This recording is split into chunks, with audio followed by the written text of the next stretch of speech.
From Tally to Cali, It's time to wake up. Wake up! Wake up! Warchant.com is your ultimate Seminole sports source. And this is Wake Up Warchant, presented by Corner Pocket Bar and Grill. One ball, corner pocket. Now here's Warchant.com's Aslan Hajavandi And Corey Clark. So bombs away, and as to say is to oblivion. Wake up! What is up? It is Wake Up Warchant. It is presented by Corner Pocket Bar and Grill, Tallahassee, Florida. It is Wednesday.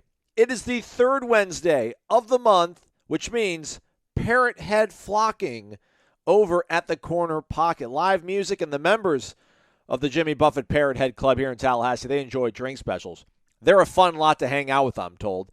Check them out at the Corner Pocket Bar and Grill. Warchant.com, your ultimate Seminole sports source. Thumbs up, everybody on YouTube. Come on, just tap it, hit the thumbs up button. You know, it just puts the video out there for more people to discover it across the country. You're not going to be followed by the NSA or anybody, I promise. Maybe subscribe to the YouTube channel. Subscribe to the website. Promo code WARCHANT30 gets you 30 free days of content over at the site. 30 free day membership. It's Winter Wednesday. I guess we're going to call it Winners Wednesday. Wednesday for winners. We've got head coach of the Florida State softball team, the number 2 national seed in the country for the upcoming NCAA softball tournament, Lonni Alameda, joining Corey and I later on in the show. Before that, we'll get to Ira Schoffel talking about all matters Florida State. He, Corey, and I just kicking the can around. Ira's got a good story up on the website right now about basically kind of some of the stuff we talked about on Tuesdays with Tom about this whole tampering thing, pay for play. The Cavalry maybe not coming after all, and we kind of got to deal with it, at least here in the short term. So check out the article from Ira, much more in there, much more insight, detail, the things that you folks want to get from your reading when you're checking out things about Florida State. Also, programming note, later tonight, 7 p.m. Wednesday, live on YouTube, live show, Wake Up Warchant, Corey and myself taking your questions, maybe football questions, hopefully not a lot of recruiting questions, maybe some baseball questions, maybe some softball questions. But do tune in. That will be your Thursday podcast, and then we'll drop a Friday pod, Renegade Express style. All the questions from our fine folks and friends over on the Tribal Council of Warchant.com. I said I was ready to get hurt on the show on Monday. Mike Martin Jr. obliged. Florida State loses to Florida 7-5 in walk-off fashion in Gainesville on Tuesday night. The Noles had some really good offense in the first half of this game. Through 4 innings, they had 5 runs. I think maybe 7 hits. They fell behind. James Tibbs with a 2-run homer. They had a 3-run inning in the second to go up 3-1. Gators had a 4-run third inning. Jackson Baumeister chased off the mound.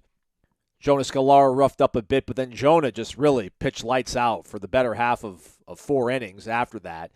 But with the game tied in the 9th inning and a runner on first, Davis Hare maybe leaking oil. Some people would think. I necessarily wouldn't subscribe to that.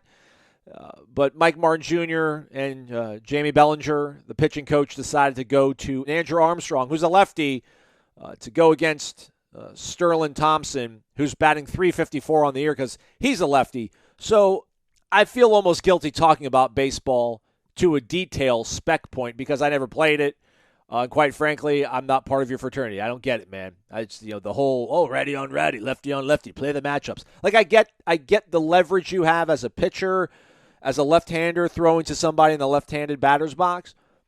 But basically, after this game, I mean, the pitch was absolutely annihilated. He hit it to Lake City. Sterling Thompson's like, yeah, I knew he was going to keep throwing me sliders. I just had to keep sitting back and waiting on one. And that's exactly what he did. So what is the point of playing the matchup when you've painted yourself into a corner so poorly that you know that you're only going to be able to deliver one pitch? Like you only have one option to get this guy out. The hitter knows exactly what's coming. And it's not an elite pitch. Okay, it's one thing if you know, okay, Aroldis Chapman's going to throw me a fastball. Like I know all he does is he's going to throw me a fastball, but it's 103 miles an hour. You're probably not going to be able to catch up to it. But when you know you're going to get a pedestrian slider from a sophomore pitcher, what's the point? You've lost any sort of edge, I would think, in playing this whole matchup game. Anyhow, a 7-5 loss, probably a little bit of a ding on the RPI, maybe your hopes of hosting a regional. But hey, if they sweep North Carolina and play well in Charlotte in the ACC tournament, that's still on the table. Would have been nice to win this series. Would have been nice to figure out a way to win a tough, tight game in the 9th inning against a pretty level opponent. But what are you going to do? 7-5 the final score. That said, let's get to Winners Wednesday. Not a good way to start when you talk about a loss. Ira Schoffel talking about all things Florida State right now. It's showtime, everybody. Ira Schoffel, managing editor of Warchant.com, the ultimate Seminole sports source, joining Corey Clark and myself now on Wake Up Warchant. Ira, how are you, man? Good to see you. We're literally seeing you. We're doing this on Zoom, everybody, but you're not going to see the video. You're just going to hear the sultry, dulcet tones of us. How are you, bud? That's kind of rude to tease them like that, though. That there is a world, there's a universe where they could see the three of us together on video, but they don't actually have access to it. Can't give them everything. They're good. All right, prime time, huh? So these games, we're going to start prime time. Well, not start because we got Duquesne week 1. But we knew this, right? This wasn't all that much news, was it? But 7:30, I guess, the specifics. Prime time, day after Thanksgiving. That's a first, huh? First time on ABC, a game the day after Thanksgiving on prime time, Ira. We've made it. Climbing. Yeah, it's like some TV shows are made for TV or some sporting events are made for TV. This was an announcement that was made for TV. Because, we've known that was going to be a primetime game. In fact, I think Florida State, from what I understand, when ESPN and ABC first started talking to FSU about the possibility of moving that game to Friday night, whether they'd be interested or to Friday in general, Florida State was like, okay, we'll talk to you about it. We're not going to say we'll do it, but we'll talk to you if it is the Friday night game, because they didn't want to be just one of these other, day after Thanksgiving games that happens during the course of the day. And so, we did know that was going to be happening. But, ABC wanted to announce it and FSU wanted to announce it. It gets a little buzz. I think it gets people kind of excited because, the reception originally was a little lukewarm, I think, to having the game on Friday. But, I think people will get a little excited as they know it's on prime time. Yeah, if you're not in in the town, ACC, go ahead, Corey. The ACC tweeted about it because Florida State has 2 primetime games. The LSU game, we all knew that was a night game too. It was a primetime game on Sunday, and then this one's a primetime game on Friday. And then Winston Wright retweeted it and said, "These are the games I came to play in." So again, you're starting to the way the guy's acting on Twitter, maybe there's a shot this dude's going to play, Ira. Yeah, what do we know about this? Originally when he first got injured, obviously there were a lot of concerns about how long he'd be out. And we heard, it may not be maybe late in the season before he's able to play. But, it's starting to sound more and more promising. This rehab has gone that well. And like you guys said, the way he's acting on Twitter certainly backs that up. So, Mike Norvell is, we all know Mike Norvell is not forthcoming with injury information. I talked to him just last week. And he, still was just talking about the process and, when they hope to get him back, and they'll have to see how the rehab goes. But yeah, man, if that guy's back, he doesn't need to just be back for that week. Ideally he needs to be back for preseason camp and have a full camp in this offense. He ran. Did he even go through a practice? I don't think he might've gone through, because even the first week before he got injured, he really wasn't doing much. Yeah. I have one clip of him fielding a kickoff and all the time we were out there. So yeah. But hey, look at Amarian Cooper didn't go through. I don't think Amarian Cooper went through preseason camp, and look at him. He was pretty much an all ACC performer. Ira, we spoke about on the podcast yesterday, you're more polished. You have more nuance. You've been talking to people about this forever. And then you were at ACC meetings, obviously, last week. But the comments from Gene Smith, was that a bold kind of declaration by him, talking about the desire possibly if the NCAA cannot figure out a way to regulate NIL and maybe just properly, competently govern FBS football? And the fact, Corey mentioned it yesterday too, the fact that it comes on the heels of, Jim Phillips talking about some of the stuff at ACC meetings. Does it feel like there's momentum rolling to, I don't want to say fix the sport, but obviously people have recognized there's deficiencies and flaws, but now it sounds like people higher up want to figure out solutions. Yeah, there's no doubt this is definitely coordinated. And, they're on this transformation committee. He's got 21 members of all high-ranking people that were tasked with kind of fixing the NCAA or determining what's the NCAA going to be. And that was one of the things I thought Phillips said that was interesting at the meetings last week was, everybody asked, why did Mark Emmert resign? Everybody wants Mark Emmert gone 5 years ago. Yeah. His tenure as NCAA president has basically largely been a disaster. And so a lot of people wanted to see him be done already. And when he announced he was leaving, it's not going to be for 13 months. And basically what Jim Phillips said is, we need to figure out what the NCAA is, what it's going to be before we can hire a new president of it. And, you definitely got the impression from him and from Gene Smith and others that the NCAA is going to be an oversight for everything other than football at the Division I FBS level. And so these 10 conferences that play FBS football and Notre Dame are going to have their own oversight in football. And what it does is, in the short term, the most practical things it does is, when they need to create new laws, when they need to address issues or create new regulations, they can do it quickly. They can go to this governing body that just oversees the FBS football teams, and they can make decisions that make sense, as opposed to going through the entire NCAA bureaucracy, which is, all these different layers of committees and governing boards and all that. So that's one thing in the short term. I also think the bigger thing, and Corey and I and Jeff talked about on headlines, Gene Smith also mentioned in his second interview about this, he used the term a commissioner of college football. And so now you start talking about, okay, well, if this goes to if FBS football becomes its own thing, its own entity with its own governing structure and a commissioner, now maybe you could see things maybe head in the right direction for the long term, because I think one of our complaints, all of our complaints, is that this seems to be a business with warring factions in all these different conferences. And this might set up a way where actually there would be one unified direction for college football.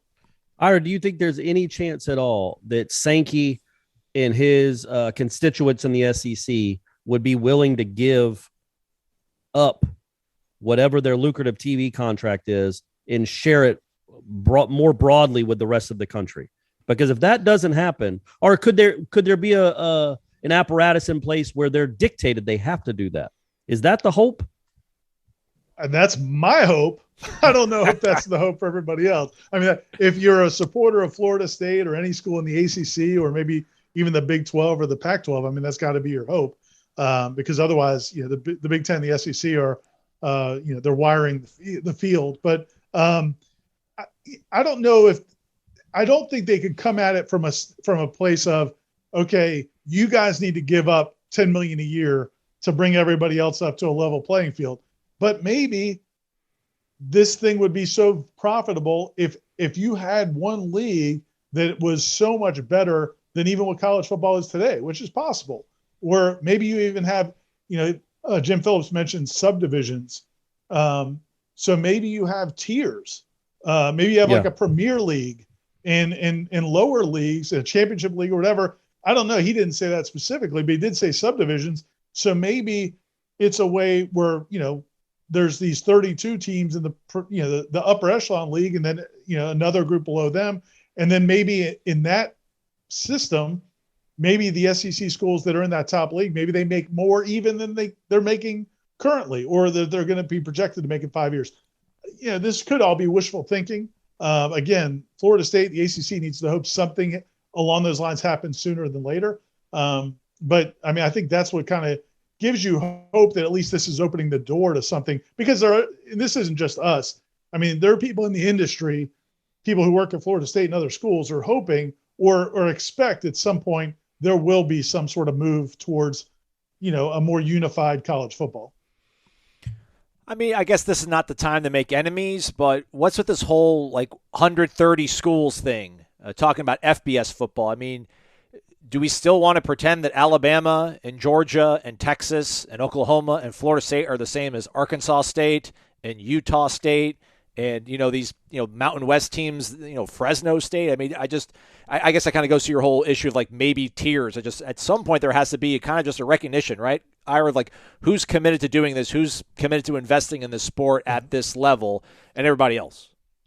Yeah, and that's what it is. I think right now they're only defining criteria for you're invested in football, that you should be in this new thing, is the fact that all FBS schools give 85 scholarships. But, one of the things when we were talking to John Curry, who's the athletic director at Wake Forest, he was really quick to point out to the group of media that was talking to him that Wake Forest has invested $100 million. He said they've invested $100 million in athletics. I'm not sure what time frame, but, those are the schools that, and Wake Forest is in the ACC, so they're already in a tough situation.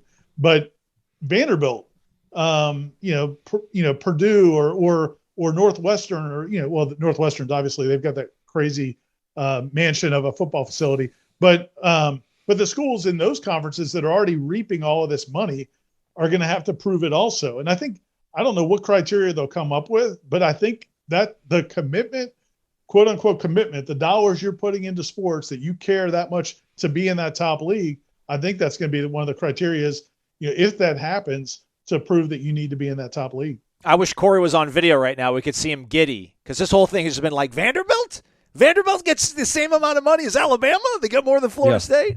So there we go. It's nuts. Cut it's their absolutely legs. nuts. Yeah. Northwestern too. Northwestern gets the same amount as Ohio State. Vanderbilt's making what Alabama makes, and it's all a lot more than Florida State and Clemson, which is just preposterous. But that's what the hope is, I think, is it's just there has to be a unified front with all these conferences for the TV deal.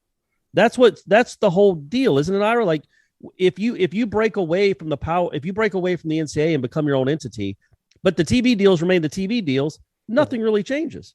It just doesn't. Yeah, there'll be more enforcement of NIL, but that's not the biggest reason you're losing. You're losing because you're making $700 million less than the conference right next door. So that has to, and that's why I wonder if the SEC, for the better good, would be more inclusive of all these other teams getting on. Just, it becomes instead of the SEC has a $700 or a $1.2 billion deal, the AC has a $600 million deal.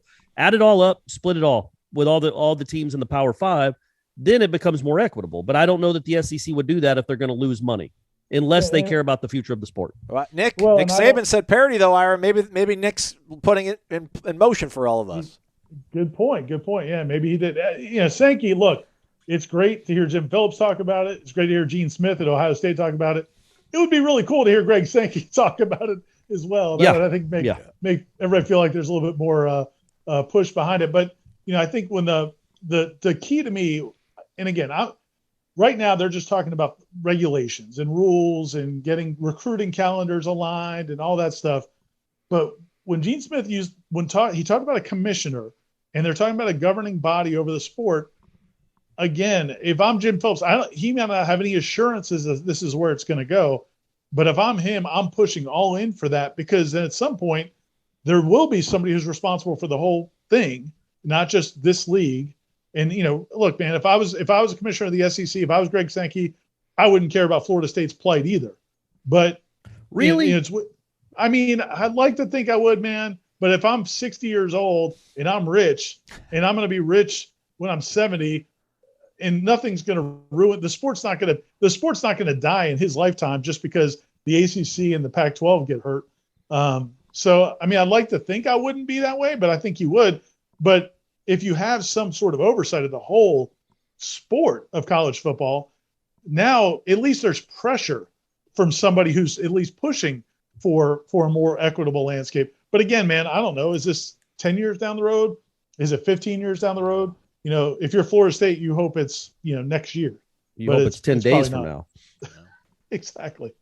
Our last thing as we go out, recruiting. You cover everything for us. You're the managing editor. You just do everything. I was reading some of the threads on the premium recruiting board because Michael and I are going to be going out on the road next week. I think to Duval County to catch up with some prospects for Florida State. But I don't know, it's always 50-50 feels like on the PRB. 50% of the folks feel like, all right, just be patient, things will work out. 50% are like, well, we're not even in the mix for guys in the state of Florida. I saw the update that we posted on warchant.com about William Foles from Miami, putting Florida State in its top 4 along with some other really high-caliber programs. Where Florida State is right now in terms of recruiting for the 2023 class, I guess no need to panic, but what is your sort of feel right now about what's going on with recruiting? Maybe a little bit of the high school, and then also, I guess, the sober reality that the Dylan Gibbonses of the world that we thought maybe would kind of start filtering into the portal don't seem to be there right now. Yeah, and the high school thing, I really think that it's almost like there's two separate universes. There's a group of fans, particularly on social media and somewhat on our message boards as well, that feel like Florida State's not in the mix anymore for the elite players, and that maybe this staff can't get them in the mix for the elite players, even though I mean, it wasn't that long ago that they closed on the last day with, Julian Armella and Azaria Thomas and kept Sam McCall. And I mean, they got some high profile guys. But there is a group of fans who feel that way. I would just tell you, just from talking to some people, and I don't cover recruiting full time, but from talking to some people around the program, they're very confident that if this season goes pretty well, if they have the kind of year they think they're going to have on the field, which isn't pie in the sky 12 wins, but if it's just a good year, maybe 8 wins, somewhere in that ballpark, that they feel like they're in great position with some big time recruits at a higher level maybe than people right now realize. So we'll see how it plays out. I mean, I can't say that for sure. I just know the people I talk to are, very confident that if this season goes pretty well, that they're going to do really well in recruiting. And as far as the transfer portal stuff, yeah, I guess I thought they'd go after maybe 3 or 4 guys this summer. Norvell said last week it might be 1 or 2. And I don't know. The only thing I would say is there was that May 1st deadline that kind of got everybody, focused on, but grad transfers can go in at any point. And so, there could be guys that graduate this summer from their institutions at other places. They don't have to meet that May 1st deadline. And then, maybe you luck into somebody out there at that point. But yeah, right now it looks like they may only bring in 1 or 2 more transfers to go with the 10 they already had, which was awesome. They had a really good class in January, but it may not be as fruitful during the summer, like you said, as we thought last summer. Although last summer they did get Dylan Gibbons in May, but then a lot of the other guys they got later in the summer were not very fruitful. Corey, say something nice to Ira for him taking time out of his day to inform the masses on our mildly popular podcast. Ira, Aslan loves you more than you'll ever know, more than he'll ever readily admit out loud. He's right. That means a lot, Corey. That's the nicest thing you've ever said. You got it, buddy. That's Ira Schoffel, managing editor of warchant.com. Our thanks to Ira Schoffel, managing editor of warchant.com. Follow him on Twitter, Ira Schoffel, all one word, IRASCHOFFEL. Check out a story on the front page of warchant.com entitled, "While Tampering and Pay for Player Under Fire, NIL is Here to Stay." Lots of good stuff in that. As well as our upcoming interview with head coach of the FSU softball program, Lonni Alameda. That's coming up right after this. Yo, you hear that? That's the sound of the hottest new club, the Zaxby's Signature Club Sandwich. It's everything you love about our original sandwich, but, clubbier. Hand-breaded chicken, bacon, and cheese, and your choice of Zax sauce or spicy Zax sauce. Try one today with fries and a drink. Only at Zaxby's. Did we turn it down now? And don't forget to listen in for the Zaxby's indescribably good Player of the Week every Monday on Wake Up Warchant. As advertised, we have head coach of the Florida State softball program, Lonni Alameda, joining us here on Wake Up Warchant, presented by Corner Pocket Bar and Grill. We're talking about it off air, summertime, Seminoles, and the NCAA softball tournament. Just feels right, Coach Alameda. Thanks for being here. How are you? I'm doing great. Thank you for having me. And yes, it does feel right. It's always fun to be talking softball this time of year. So this regional, a lot of fans obviously have become so invested and so passionate into what you've created at this program. And when the regional got dropped, there was a lot of sort of griping by the fans. They thought that maybe, for being a number 2 national seed, which was well-deserved, well-earned for you, that maybe this regional wasn't the most sort of favorable path. I know everybody's got sort of challenges in their way. The NCAA selection committee goes in front of the camera and kind of explains their reasoning. You can't change anything about it now, but there might be the 2 best pitchers in the nation in one regional. But after this is all done, can you make recommendations about hey, as a coach, these are the kind of things that we like to see in our regional? And what was your initial thought when you saw the Howard, USF, and Mississippi State were going to become in Tallahassee? Yeah, I mean, we're always going to get an SEC team. It's always going to happen. I also think, too, we have great mid-majors in the southern region here. The state of Florida is killing it in softball right now, which is so cool. So, honestly, before the show, we talked as a team and I said, all right, you guys, this is how it's going to go down.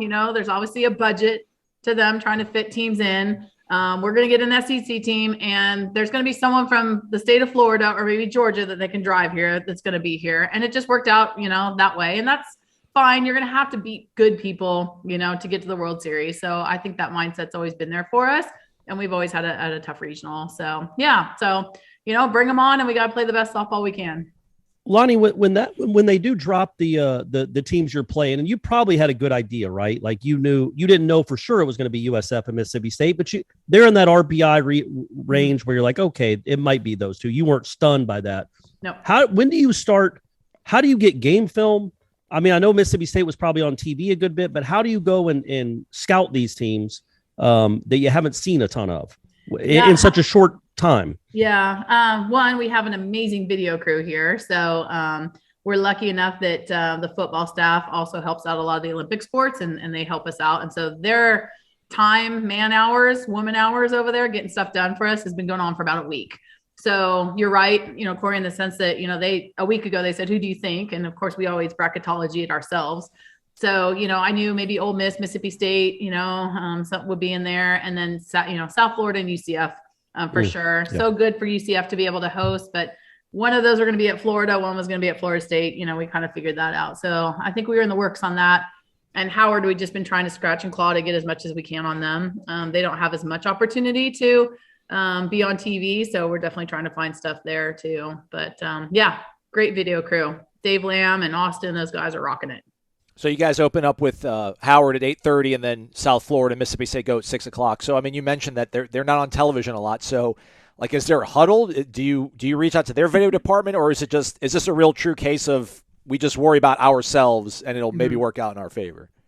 Yeah, I mean, a lot of coaches across the country are calling other coaches who played them, tell us about them. There's a lot of that going on, but at this point in time, you've really got to trust what you do and do what you do well. And so sometimes you can get caught up so much in scouting and then forget about what you do and try to get on what you do. And I think that's the one thing is we take with us is continue to work on the skill sets. Had a good practice this morning. We'll have another one tomorrow, get some rest, recovery, drink that water. It's hot right now, and just really focus on that piece of it.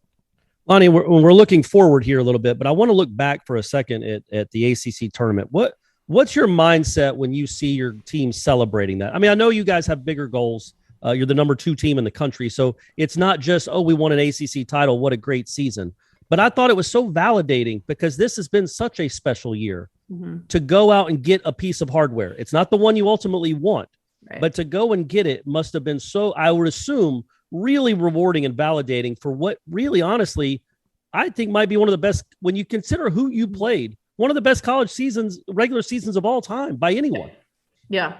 It's funny you say that. Today, again, before we started practice, I said, you guys, can we just take a second right now? And can you seriously turn around and high five and hug and love on your teammate? Because something has been accomplished here that's truly incredible. There's been some historic things, being the number 2 seed and, the 50 and like Sid Sherrill, the season she's had, Dev Flaherty, the season she's had, the breakout things that, we've gotten from Michaela and Kaylee Harding. And like before we get into all these media interviews and all this expectation, can we just celebrate, some of the really cool things that have happened? And sometimes in a 50-game season, it's hard to stop and take a second because all you're thinking about is the Tuesday game and the Thursday game and the Sunday game. And so you're dead right. Like it's been incredible. I'd say 75% the way in, I was like, man, I don't know who this team is, and all of a sudden I think the ACC tournament was like, wow, like everything they've done all season has been the same. It's been a different person. They're playing to the left and right. Everyone is like cheering each other on. When Mac Leonard stepped back and the runners had to go back when we were playing Clemson, I was coming down the dugout to talk to Mac, like, this is why you can't do that, and Mudge had already beat me there. Mudge is right there telling her like, man, don't lose it. We're okay. We make mistakes. You'll be fine. You'll get a swing to change the game. Like that's going to happen. And then it happened, right? Like, so these kids are coaching each other up so well right now. It's really special. So really, you went into the ACC tournament, Coach. I mean, you had, I don't know, like 49 wins going into it, and you still maybe didn't know the full pulse of your team? Yeah. I mean, we've been, battle tested for sure. And, you look at Clearwater. What went on in Clearwater is still happening. After Clearwater, I was like, okay, guys, we're going to get tested. We're not going to be undefeated. There's going to be times we're going to lose. But remember this is special. And then it's been sprinkled all the way throughout the season. Like different people come up at different times, like Chloe Culp's swing, Janai Kerr's swing, like different people at different times, but they're still staying in it. We're not losing anyone mentally and emotionally. They're really just about each other because the team can win the game. It's not the one person. And that's what was special about Clearwater. And it's definitely stayed the whole way. It's been really neat to see. Were you nervous in Pittsburgh in that championship game? Do you get nervous like that? Or is it just, I mean, you've been doing this for so long and this team has played so many big, important games. I was just wondering if you were like, I was nervous because I wanted y'all to have something. I wanted y'all to be able to celebrate, like on the field, a championship, because y'all deserved it for what y'all did this season. It was a truly remarkable season. Yeah. Were you like clinched at all? Like, man, I hope they do this. I hope they get this done. Yeah. Corey, that's so cool. I feel like you're a part of our family now because you've been down at practice. And so you like feel it too. Yeah. I feel like I'm the reason you guys are winning, Lonni. I'll be honest. That's awesome. So you're welcome. Yeah. I'm not too nervous. I know the one thing is just we kind of had a pitching plan going into it and trying to figure out how many outs we could manage. And it's a short park. That place is a short park. So pop-ups go out pretty easily. And I know that we can hit them too, but trying to manage who could leave the park and what pitches we were calling, there was a little bit of strategy in that sense, I guess, So, at that point, you're making the right decisions on changes. And, but no, I almost I so appreciate a come from behind, a big swing. Like, I just think those moments are so great. I know the fans in general want a 7-0 ball game and it be over. But to me, a 6-5 ball game, or you're down by 1 or 2 in the 7th and we win it, that's so memorable personally and as a team too. So, for Mac to have that was so cool. For Kaylee Harding to make those 2 errors in the beginning and then turn around and have the at-bats she had, that'll be spoke of for so many years to come on how you separate the offense and defensive side of the ball, and how you can do things for your team. So, just, so really many cool moments. So yes, love hoisting the trophy, but the way it was done, it just goes right into your toolbox of confidence, and team skill sets. Speaking of that confidence, Coach, 52-5 going to the regional. We hear players talk about being in a zone. For you as a coach, with the way the season has played out with so much success, I don't want to say complacency. Is there a sense of comfort you have, like maybe a sense of confidence as a coach that you might never have had in your career going into a postseason like this with the team you have? Yeah, definitely. You feel like you have a lot of different weapons. Last year, we thought we had a pitching defensive weapon, right? We didn't know what we had offensively. This year, we have a lot of things clicking on a lot of cylinders. So that is very comforting. But on the other side, it's also knowing that if one does shut down, we've got other things going for us too. Where last year, all the way up till LSU, honestly, if our pitching or defense didn't show up, then we weren't going to get anywhere, right? Then all of a sudden we get to LSU and we have the swing by Mason and we have some incredibly huge at bats and that just rolled out all the way through. And Danny Morgan against Arizona, it was crazy. All of a sudden those seniors really, the power started coming. So yeah, I think there's a comfort right now that you can rely on the book of work and you're prepared for these moments and, let's go play. Yeah. Lonni, I wanted to ask you about it's a player I brought up, I think, a couple of weeks ago. And you've mentioned her. She doesn't get quite maybe the notoriety that Sydney does or Michaela does or Kat does, but Devin Flaherty is really, really good. Yeah. At everything. Yeah. I think she leads you in steals she's got 27 steals. She's really good in the field. She's one of your better hitters. And she, to me anyway, it feels like, I know she does it in the team and the coaching staff, flies under the radar just a little bit because of some bigger, quote unquote, bigger names. How good is she? And did you know she was going to be this good when you started recruiting her? And I'm not only asking you this, I hung out with her dad for 5 innings at a game.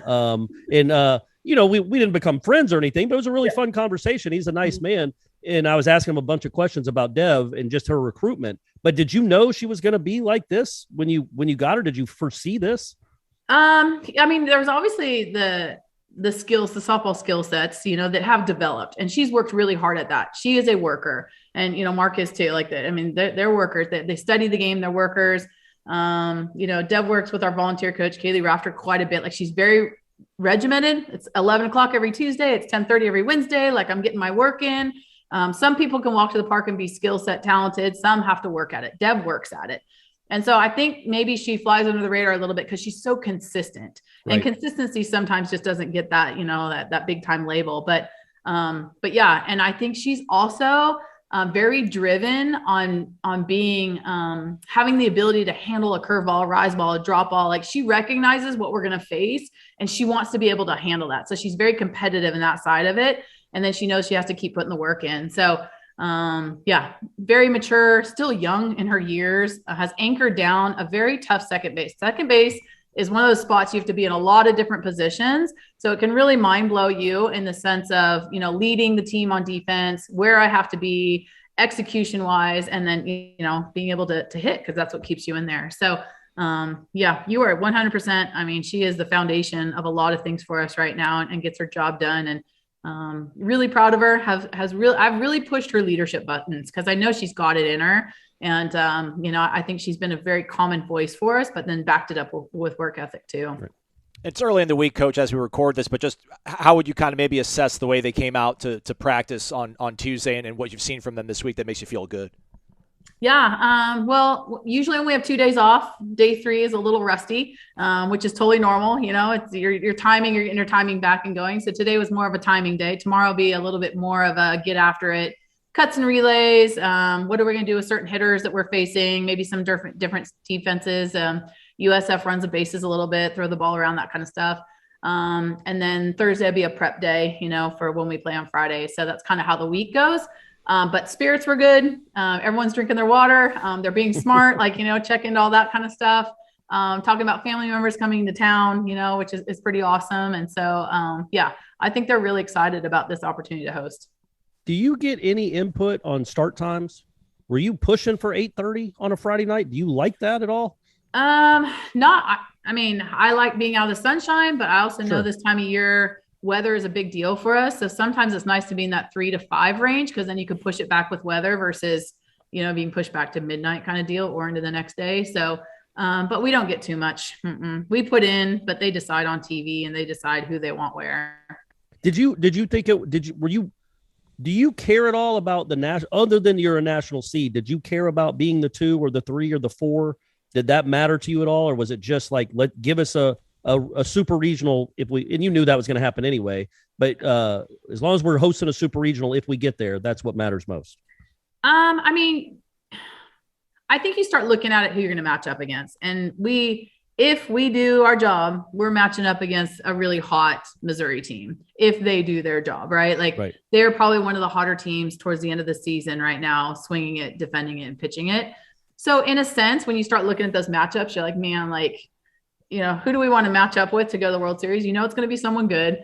But when you look at, I'm a 2 seed matching up with a hot team right now. Where did that mix in, but it is what it is. I don't really get caught up in the complaining game because I have no control over it and our kids don't either. So bring on whoever we're going to bring on. That's our mindset half the time. It's just really get after our style of softball. And I assume those teams aren't probably fired up to play Florida State. It's not like they're happy they get to play the number 2 team in the country. You guys present plenty of problems to other teams. Yeah. I think you have to, get ready for a couple different pitching styles. We got a lot of different weapons. We do have the long ball this year. We have the short game. We have situational hitting, and we have speed. So I think there's a lot of things that you have to prepare for when you're getting ready to play us. And I think that bodes well for us. Coach, I know you're focused on the here and now, but I don't know if we need to start some sort of NIL to keep you totally, fully happy and content and everything. I just know that when Coach Mark Corian left, the rallying cry seemed to be everybody surround Lonni and keep her safe and happy. And just how dedicated and passionate everybody can see you are for this program and the success you've had for it.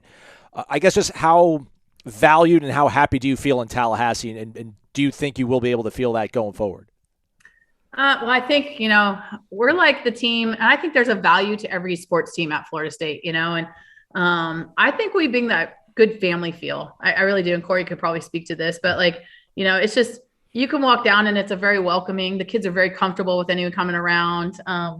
We feel as if we're a part of the community, and I think the community feels part of us. I think there's that value on both sides of it. So I get in athletics, there's big time athletics, and there's money, and there's TV. And then there's also, joy in just college athletics, not the big time of it, not the NIL, not just the pure joy in watching the amateurism part of college athletics, the Kaylee Mudge rally cry, right? Just the pure joy in that. And so I think softball is definitely getting on a bigger stage for sure. And we all want to push stadiums. We want to push as many things as we can to continue to push the sport. But you want to keep that special family, blue collar, kind of just local church league softball. That's sometimes what I feel like, where we're all out there, kids are out there. It's just so much fun. Are you getting a video board next year? We are. There we go. That's good. It's a pretty big digital clock right now. That's basically what it just tells the time. You guys deserve a great video board, and I'm glad you're getting one. I was hoping you were. I thought you were. I just want to make sure. And I wanted to ask you one last question about the ACC and where it's at. And do you take pride? I don't know if the national championship was the spark for this conference, the one you guys won, but this is legitimately a very, very good conference now, and it didn't used to be that way. And I think a lot of it, and I don't know, you can be humble if you want, but a lot of it had to do with your program, rising the tide, everybody trying to keep up with you. Do you take a sense of pride? I know these teams, you're trying to beat these teams, but what this conference has become since you took over at Florida State? I mean, when Clemson built their facility there, when UVA built the facility there, like you could see that now all of a sudden people see merit in investment. Administration sees investment in softball. Like it's going to bring you something, you know. And I mean, UVA, we went and played there. It was an absolutely gorgeous stadium. And you know, when our kids walked into that park, like there's a professional feel to walking into that, you know. And it was really, really cool. And so I saw that Vautech brought in more seating for them. They pulled in more bleachers and more seating, and you know they're getting more people there. And so people are spending the money now to create the atmosphere to give, you know, this game, I think, what it deserves. So, yeah, you know, I think for so long, we would not be prepared to make a run in 18, to get after it in 16, to do what we did if we didn't have a conference that prepared us. So I think we had pitchers and players. We have teams now. So it's taken us a while to build. Like we have teams that are competing. We have so many ACC hosting. They're hosting events right now, which is so great. So it has grown, but I think it's been years in the process. And all of a sudden we are the first ones to show consistently you could do it. So the rest of the ACC who's been playing us is like, man, we play them 3 times. Like we know what it's like. We could be there too. So we brought some belief, but I think the seeds were already in the ground there, you know, and it was already starting. So we may just push the needle a little bit for some things to happen. But you know, it is pretty cool. You go to some of these parks, and I remember Clemson, you know, like you guys, we're going to have to offer tickets, you know, and they're like, are you selling tickets? And Clemson's sold out now, right? Like, it's just, they jumped on board, they're in, and they're sold out, and they got suites. And it's just really, really cool to see. Florida State takes on Howard at 8:30 on Friday, weather permitting. Head coach of the Florida State softball program, Lonni Alameda, joining us here on the show. Coach, thank you so much for your time. The success that you've been able to create for this program has really brought a lot of joy to so many Seminole fans. So on behalf of all of them, Corey and I say thank you. Thank you guys. You're the best. Thanks, Lonni. Warchant.com is the ultimate inside source for FSU football and recruiting. And now you can get in on the action for free for an entire month. Warchant.com is offering a risk-free 30-day trial subscription. Get full access to the #1 website covering the Seminoles just by entering the promo code WARCHANT30. That's WARCHANT30. Sign up and get in on the world's most active FSU message boards. Receive breaking news, stories from our award-winning staff, plus get exclusive interviews and videos. Just enter the promo code WARCHANT30. Warchant.com, your ultimate Seminole sports source.